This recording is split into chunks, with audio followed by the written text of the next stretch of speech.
Let's be real. Lust is one of the most difficult battles for Christian men. Pray, repent, then you fall right back into it. And if you're tired of the guilt, shame, condemnation, and the spiritual silence, this video's for you. I'm going to walk you through biblical truth, practical steps, and spiritual firepower to break free for real. If you want real freedom, stay locked in. So why is lust so dangerous? Lust isn't just about sex. It's spiritual warfare. Matthew 5:28 says, "Anyone who looks at a woman lustfully has already committed adultery with her in his heart."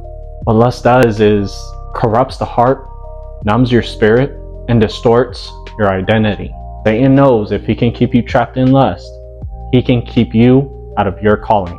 Lust weakens your authority as a man of God. It kills your confidence in prayer and makes you feel unworthy of God's love and His promises. But here's the good news. Lust is strong, but the Spirit of God is much stronger. Here are the 3 lies that Christian men keep listening to. Lie number 1, it's just a small sin. Flat out, if it's sin, it's not small. It separates you from God. James 1:15 says, "After desire has conceived, it gives birth to sin, and sin, when full grown, gives birth to death." Lie number 2, I can fight this alone. Lust grows in isolation. Ecclesiastes 4:9-10 says, "Two are better than one, especially in spiritual battle." And lie number 3, God's tired of forgiving me. That is shame talking, not God. Romans 8:1 says, "There is no condemnation for those in Christ Jesus." So we have these 3 lies. It's just a small sin. I'll keep it to myself, or I'll fight this alone. And God's tired of forgiving me. The enemy is the accuser. He wants to keep you separated from God. So here are 5 practical steps so you can overcome this. Starve the flesh, feed the spirit. Galatians 5:16 says, "Walk by the Spirit, and you will not gratify the desires of the flesh." You want to cut off anything that gives you any kind of mental space into that area of lust, whether it's watching porn, lustful music, or toxic social media. It's everywhere in today's day and age. So we need to be disciplined in what we intake in our bodies. You can't expect to get 6-pack abs and eating McDonald's every single day for breakfast, lunch, and dinner. And that's including the dessert. You have to starve the flesh. You cannot give it any kind of little feeding. But the thing that you feed the most is going to be the thing that wins. So you want to fast and pray. All those moments that you would spend watching porn or listening to music, watch The Chosen, read your Bible, listen to worship music. You want to fill yourself up with the things of God. Fill your mind with the Word and your atmosphere with worship. This is how I've overcome lust. You gotta leave all that stuff behind. Fill yourself up with the things of God. And every moment you feel like just going and watching an old movie or a new movie that looks like it has extra stuff, leave that stuff behind. People are gonna say, "Oh, you're just being hyper-religious." I'd rather be hyper-religious and protect my relationship with God and my faith in Him over watching some movie that's gonna kill 2 hours of my life and more. Because after you watch that, then you're gonna wanna go and watch something else. Which leads me to step 2. Get ruthlessly honest with yourself. You wanna journal all your triggers. When do you fall? What triggers you to wanting to do that? Why are you wanting to do that? And you have to do some soul searching here. It's gonna be hard, believe me. But the only way you will find freedom is when you start putting in the work to be free from this. Get accountability. Go to your local church. I hope you have a local church that you go to. Find a brother that you trust. If you don't have a local church, find one.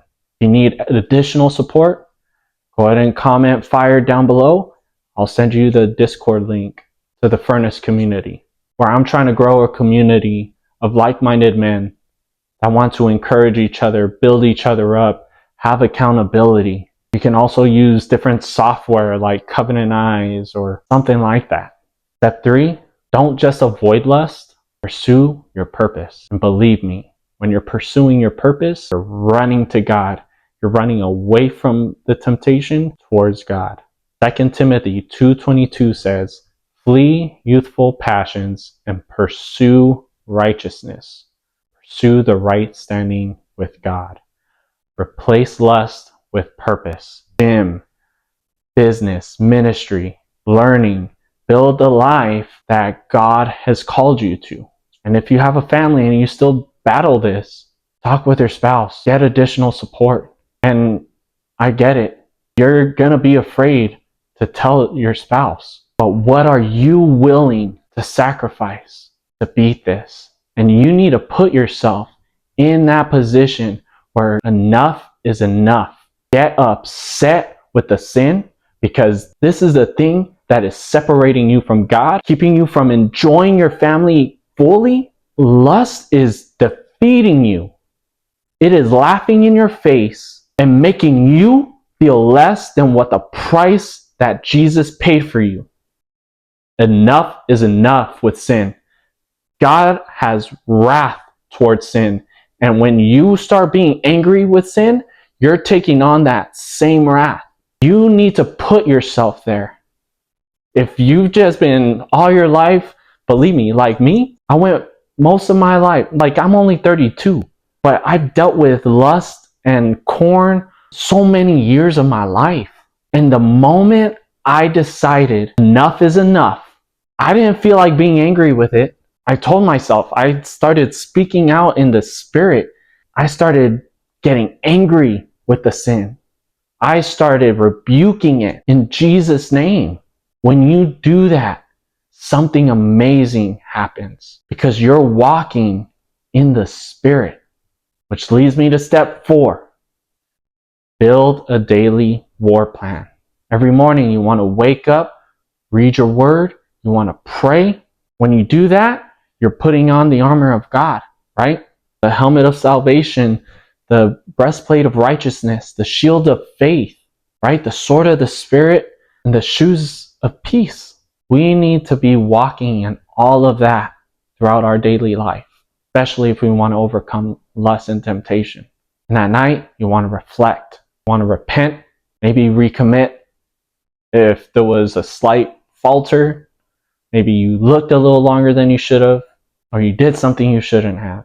Make those times dedicated, morning and night, when you start your day and when you end your day. It doesn't matter if you work a graveyard shift at the beginning of your day or the end of your day. Start it and end it with God. You want to speak over your life in those moments. I am a man of purity. I have the mind of Christ.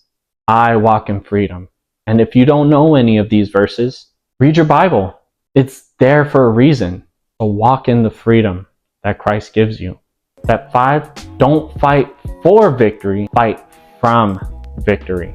Jesus already broke the chains. You're not trying to break the chains yourself. The work's already been done. You just need to walk in it. You need to walk in that freedom that He's already given you.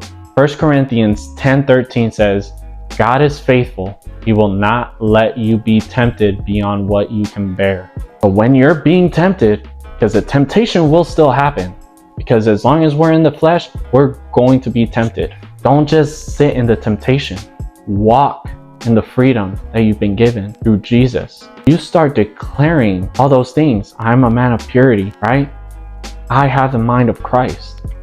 Start declaring that over your body, over your mind, over your heart. Start rebuking the enemy. Start delivering yourself, right? Speak deliverance over yourself from this demonic oppression. Get rid of anything that is attacking your mind with these things. And if you still need help, go to your local church that believes in deliverance, that believes in casting out demons and breaking down the strongholds. They will pray together with you. And this is where the deep work needs to come in too. You need to dive deep within yourself. Find where all these strongholds are. Part 4, what do you do when you slip? Don't run from God. Run to him. Like, repent quickly, receive grace, reset your boundaries. Satan is a liar, right? He's the accuser. He wants to keep you separated from God. You're going to feel yucky. You're going to feel like you don't deserve to go to God. And guess what? We don't. But it's not based on our righteousness. It's not based on what we did. There's no good that we could do to ever get to God. The only reason we can go to him is because of Jesus. Jesus knew that we were going to sin, and he knew every sin that we were going to commit, and he still died for us. Go to your accountability partner and get back in the word immediately. Don't wait. You have to fight that yucky feeling. You have to just push through, and God, this thing sucks. So I'm going to go to you. I'm going to put my trust in you in this situation. All life is about is learning to trust God more and more. And remember, failing does not make you a failure. Staying down keeps you in the failure mindset. Get out of it and go to God. So if you're serious about purity, go ahead and comment, "I'm done with lust." And I'll be praying over every single one of you. And I'll send you a link to my Discord where there is help available through the community and some free resources to help you get out of this debilitating sin. And make sure you subscribe, because I'm going to be giving you more battle plans to help you with your discipline in your faith, fitness, and mindset. God is raising up men who are pure, powerful, and on fire for God. And guess what? You're one of them. So let's walk in victory together. I hope this word found you well. Be blessed.